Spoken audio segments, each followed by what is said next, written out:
స్టార్కి వెళ్ళాలి, ఆ తర్వాత 9 స్టార్కి వెళ్ళాలి. ఎంత మనం ముందుకు ఎదగలిగితే అంత ముందుకెళ్ళి మన ఇల్లు ఎట్లయితే అద్దంలాగా పెట్టుకుంటామో మన రోడ్లు కూడా అద్దంలాగా పెట్టుకునే బాధ్యత మన అందరిది. అవునా కాదా? తమ్ముళ్ళు, ఒక స్వచ్ఛ భారతే కాదు, స్వచ్ఛ ఆంధ్రప్రదేశే కాదు, స్వచ్ఛత అన్ని రంగాల్లో ఉండాలి. మీలో కూడా నాకు 2 పనులున్నాయి. ఒక పక్క రాష్ట్రాన్ని పరిశుభ్రంగా మీ భవిష్యత్తుని బంగారు భవిష్యత్ చేసే బాధ్యత నాది. అదే సమయంలో రాజకీయాలు పూర్తిగా కలుషితం అయిపోయినాయి.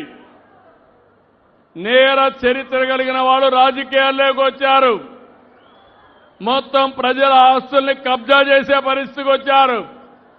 మీ ఆరోగ్యాన్ని కూడా లెక్క పెట్టుకోకుండా మీకు కీడు చేసే నాయకులు వచ్చారు. మీ ఇంట్లో చెత్త ఏ విధంగా అయితే క్లీన్ చేస్తున్నారో రాజకీయాల్లో ఈ మలినాన్ని కూడా శుభ్రం చేసే బాధ్యత మీ అందరిపైన ఉందని చెప్పి మరొకసారి విజ్ఞప్తి చేస్తున్నా. ఏం తమ్ముళ్ళు, నేర రాజకీయాలు మనకు అవసరమా అని మిమ్మల్ని అడుగుతున్నా. నేర రాజకీయాలను అడ్డుకోలేమా అని మిమ్మల్ని అడుగుతున్నా. నేను ఒకసారి మోసపోయా. 2019 ఎన్నికల ముందు ఇక్కడ ఉండే వాళ్ళందరూ నన్ను చూశారు. ఎప్పుడైనా నేను నేరాలు చేశానా తమ్ముళ్ళు అని మిమ్మల్ని అడుగుతున్నా. హత్యా రాజకీయాలు నా జీవితంలో ఉన్నాయని మిమ్మల్ని అడుగుతున్నా. ఎప్పుడన్నా ఇన్నారా అని మిమ్మల్ని అడుగుతున్నా. తిరుపతిలో స్టూడెంట్ ఎప్పటి నుంచి ఎవరిని చంపడం కానీ ఘోరాలు నేరాలు చేయడం కానీ చేశానా అని మిమ్మల్ని అడుగుతున్నా.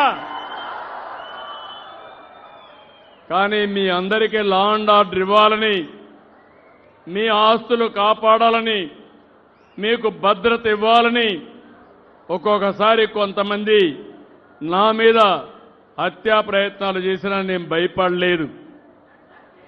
మీరందరికీ ఒక ఐడియా మీరు గుర్తుపెట్టుకోవాలి. నేను తీవ్రవాద సమస్య రాష్ట్రానికి మంచిదిగా అని గట్టిగా పోరాడాను. రాయలసీమలో ముఠా కక్షలు మంచిది కాదు, కుటుంబాలు నాశనం అయిపోతున్నాయని పోరాడాను. ముఠా కక్షలు పూర్తిగా రూపొందించాను. మత కలహాలు మానవత్వానికి మచ్చ అనే ఉద్దేశంతో పోరాడాను. కానీ ఇక్కడే వెంకటేశ్వర స్వామి దగ్గర మీరు చూస్తే 2003 ఇప్పటికి కూడా జ్ఞాపకం ఉంది. ప్రాణదానానికి శ్రీకారం చుట్టి అలిపిరి దగ్గరికి పోతే 23 క్లెయిమోర్ మైన్స్ నా మీద బ్లాస్ట్ చేశారు. జ్ఞాపకం ఉందా తమ్ముళ్ళు అని అడుగుతున్నా.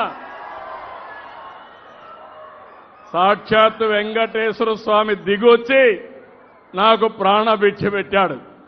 ఇంకా ఈ రాష్ట్రానికి ఏదో చెయ్యాలి అనే ఉద్దేశంతో నాకు ప్రాణభిక్ష పెట్టాడు. అలాంటి వ్యక్తిని నేను ఎప్పుడూ హింసా రాజకీయాలను ప్రోత్సహించరు. హింసా రాజకీయాలు చేసేవాళ్ళుంటే వాళ్ళ గుండెల్లో నిద్రపోతానని మరొక్కసారి మీ అందరికీ విజ్ఞప్తి చేస్తున్నా.